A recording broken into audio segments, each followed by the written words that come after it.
Present by Mahesh के video.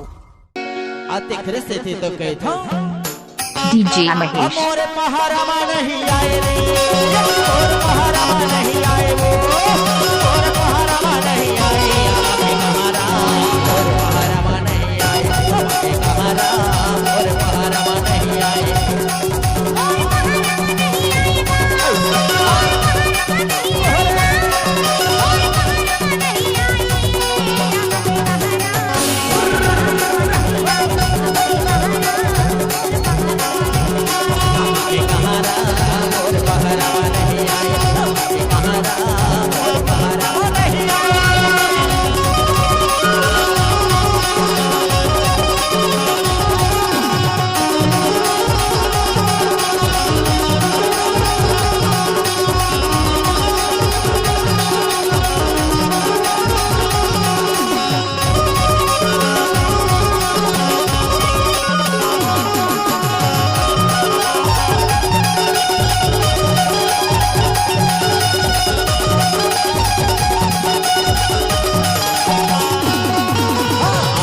कहते हैं बोला बुलाए, बोला बोला कहते दगा बढ़ाए।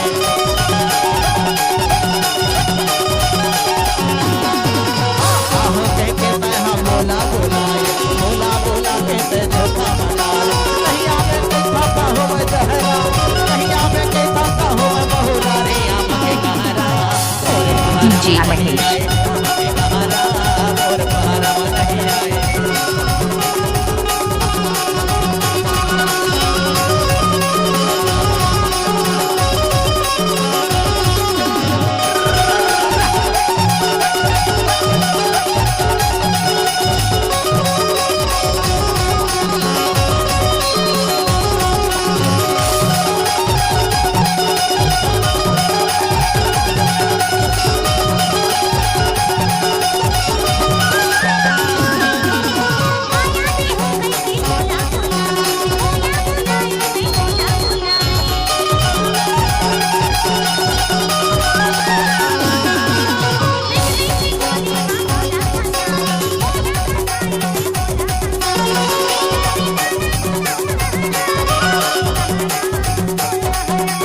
डीजे महेश।